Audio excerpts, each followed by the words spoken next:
Our next speaker, live speaker here is Tom Collins. Now, everyone who speaks today is a type 2 diabetic except for Tom. Tom is a type 1 diabetic, and he'll start off. Tom, just kind of tell us your story, like how long you've been diabetic and what your numbers were and how you switched to low carb. Okay, I guess about 19 years ago. See my old checker from a grocery store back there. From 25 years ago. About 19 years ago, I turned diabetic, and I spent about 40 hours a week on a soccer field. And so my skin was dry, and I was drinking a lot, I was peeing a lot, so I just thought, oh, that's natural. So anyway, they thought maybe a respiratory virus attacked my pancreas. So I go up in the mountains, go down in the caverns, get really sick, come back, find out my blood sugar is like over 700. That was a great response. Anyway, so I came back and I kind of got on track. I went to one doctor and he tried to give me some slow acting stuff and wanted to ease me into it, and I was very uncomfortable with that, so I got in with another doctor, and I've been with him ever since, Jose Becerra. And he's an endocrinologist, and he's pretty much, I call him a pump doctor, he's the man. And so anyway, I was 6 months diagnosed, and I got an insulin pump, my first of, I think I've had like 6 now. And I was kind of a realist about diabetes and stuff like that, and kind of wanted to figure out how I was going to go about getting by in life, because man, I love cheese rolls. I mean, I'd go to a 50-yard line restaurant, I was a 9 cheese roll guy.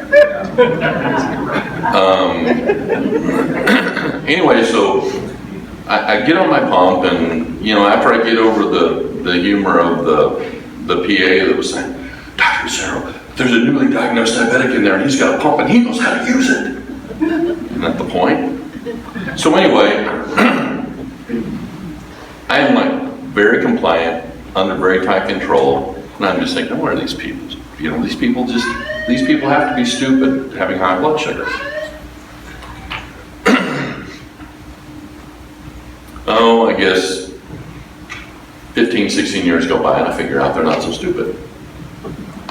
Because, as you get a little bit older, you get insulin in your body and you get a little bit resistant, and you have to use a little bit more and use a little bit more and use a little bit more.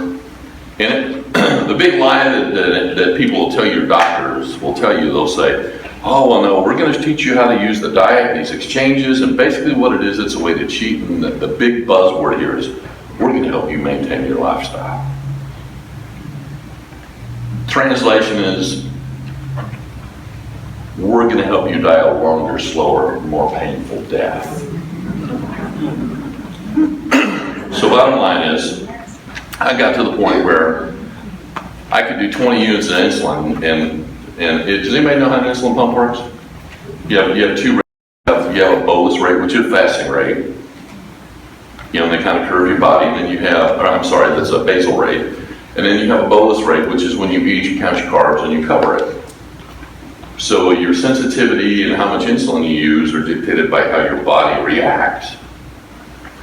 Diet and exercise and all that come into play. Well, I got to where I could eat hardly anything, 20 units, and then I'd still be 150, 160. And so that's that cycle of insulin resistance that we were talking about. So even the type 1 diabetic developing insulin resistance. So I get this really pesky guy that starts sending me emails that tells me that, he hears me on the radio talking about this stuff. And, walking and stuff like that, and really pesky guy. And he says, well, hey man, and so I'm thinking, yeah, right. You hear people say, well, I got off this, I got off that, and you just kind of write it off and think they're full of it. Here's the bottom line. I was doing 2 to 4 miles a day, and even though I was exercising that much every day, rain or shine, my body was still requiring me to use more insulin. So I get on this thing, I go to a 1.5 hour thing at Justin's office, Dr. Anderson, and so I'm like, okay, I'm in, I'll do this. And so I just quit eating carbs. And man, it was like a couple of weeks, Yep. and it was just like it started falling. Now, as of about 3.5 months ago, I went to my endocrinologist and to get a new pump, because my pump was out of warranty. I needed a new insulin pump. And so I go in there and they download my pump and look at the curves, and the nurse says, there's something wrong with your pump. And I'm just sitting there going, and really, what's wrong with it? Well, it says here that your average bolus rate is 4 units, and you've only bolused 6 times in the past 90 days, which means I've only hit my pump and jacked it up, you know, to cover the carbs that I ate. Instead of 4 times a day or 3 times a day? Well, every time you eat, you just, you know. And so what I was doing was I was running through, hold this for a second here.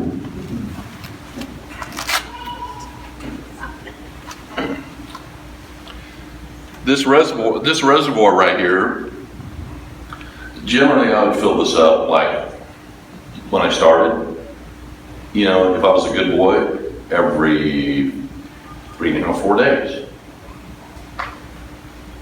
And I got to where I was filling this thing up like every 2 days and then every day and a half. And within about, after I kind of leveled off, after I was on this cut the killer carbs thing for 2 months, I wasn't hardly ever covering this thing, and I reduced my insulin usage over 3,000 units a month. Wow. Now if I eat like ribs with barbecue sauce on it, you know, there it goes. Or, you know, something like that. So every once in a while, okay, I might cheat like that, but you know, I don't smoke, I don't do dope, you know, so I figure I'm entitled to a few tablespoons of barbecue sauce. You know what I mean? So the bottom line is you know, it really does work, and I will never not be diabetic unless I fall off a ladder and hit my head and wake up in the hospital and they said, you're cured, which would be great, but I don't think that's going to be happening. But in the meantime, what I'm doing now is I'm using about 42% of the insulin that I was using six months ago. And with the new healthcare stuff, when my insurance changed, my 90-day supply went from a $90 copay to a $3,200 out of pocket. There you go. Anybody else have a similar problem? Yeah. So Tom, I want to ask, when you get the pump put away, so what exactly do you eat? What do you eat? Like a typical day, kind of morning to evening, what foods do you eat? Well, last night I went to the jazz festival and it was awesome. Woke up at 5 o'clock this morning, said, nah, not yet. Went back to bed, got up, and I know what you're going to think when I take this. I was just being lazy. But I went to Golden Corral so I could eat an omelet. Okay, so I ate an omelet, 2 spoons pico, 1 spoon tomato, 2 ham, light cheese on the inside, cheese on the outside, everything over the top. Had bacon, sausage, some gravy. You know, while I'm sitting here watching these people walk by with like 3 plates full of like cinnamon rolls that they can't possibly balance if they have one more thing on there. And you know, I'm not being cruel, but it's just like people that weigh 400 pounds and eat like this every day, they have no clue what they're doing. No clue. And you know, my thing is when I started doing this, I was the heaviest that I've ever been. I was about 272. You were on your way to 400 there, Tom. Yeah. And I eat like it, and I eat pretty much what I want to. And but my chemical profile, when I was at my endocrinologist 3.5 months ago, it's like, I got lazy. I didn't just deliberately taper off my medicine. I was in a state of euphoria. I was like, I don't need this, I don't need that. It's just like, I just quit taking it.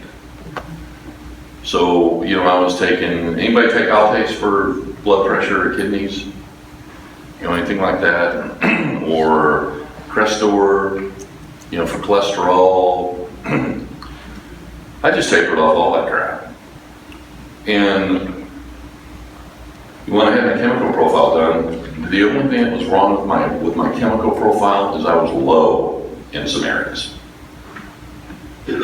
So, I eat pretty much whatever I want to eat. It's just, oh, by the way, after you get on this thing and you're on it for a while, you sit there and you go back and you cheat. Like one time, my first time, I just remembered I went to rib trip Tuesday night. It's like, oh, you can eat rib trip every Tuesday. And I eat a lot of ribs. But my first time that I cheated, I remember I told you about this. Mm-hmm. Anybody ever do onion rings at rib trip? Huge. Huge. I just ordered one onion ring. I'm thinking, what could one onion ring do to me? So I ate this onion ring, man. I went home and I laid down in bed and I was just like I felt like trash. Once you get off of it, it's just like how could I ever live that way? And so, that's sibling rivalry, right? So my brother-in-law, they live in Indiana. Those people that see the ground, don't see the ground for 4 or 5 months out of the year, they gotta eat a lot. So my brother-in-law gets this competitive thing going with me. Well, he's doing this. He's not diabetic. And he's lost 42 pounds in 7 weeks. And he eats anything he wants. Outside of carbs, once you get used to not eating it, you really don't miss it. The interesting thing is that people think, oh, I'm going to be deprived. But if you go to Rib Crib for all you can eat ribs, but you don't eat the onion rings, you don't feel deprived. So do you watch fat or count calories or do How many people here eat Miracle Whip?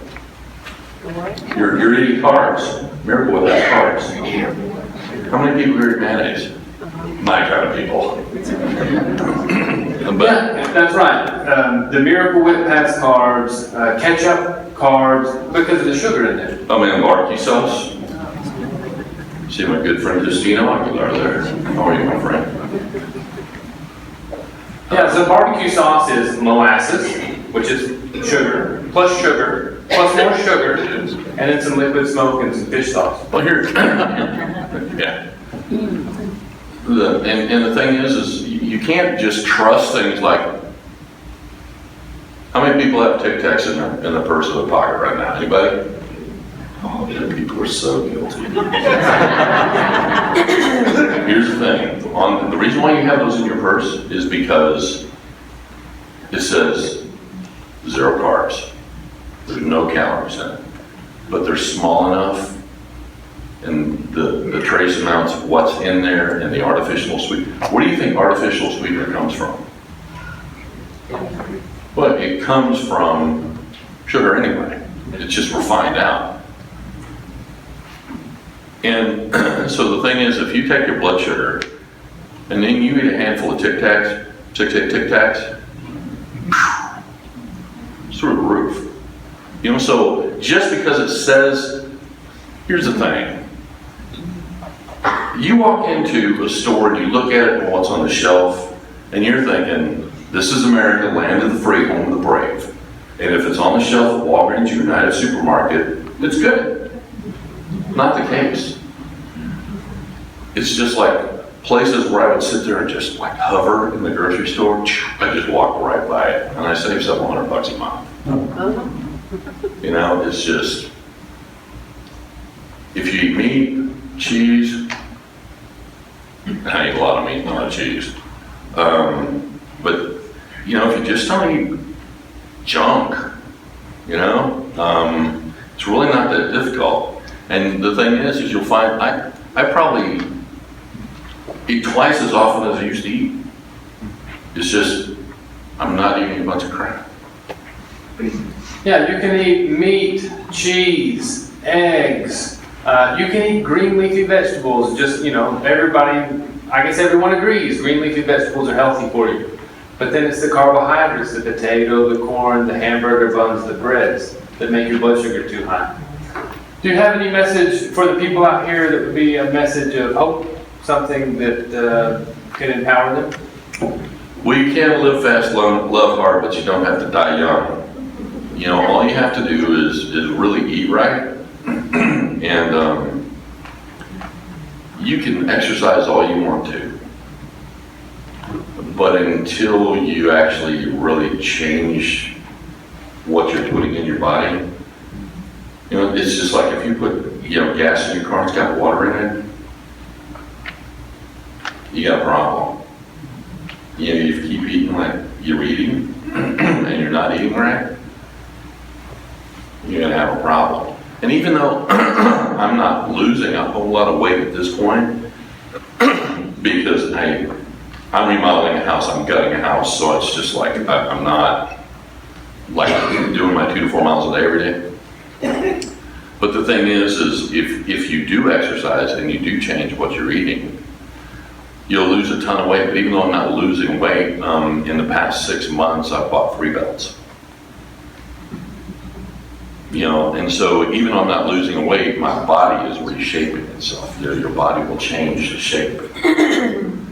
And I'll have a very good friend of mine that I see regularly. And her and her husband, I see them probably 10 times a week. And just last week she said, I think you've lost another pound. And I'm like, no, I don't think so. I get on the scale, I lost 1.5 pounds. But it's just because, it's just like anything else. This is like parenting a child.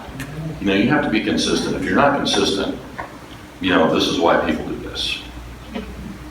So if you just quit listening to all the stuff that tells you that you can do what you want to do, and you can maintain your lifestyle.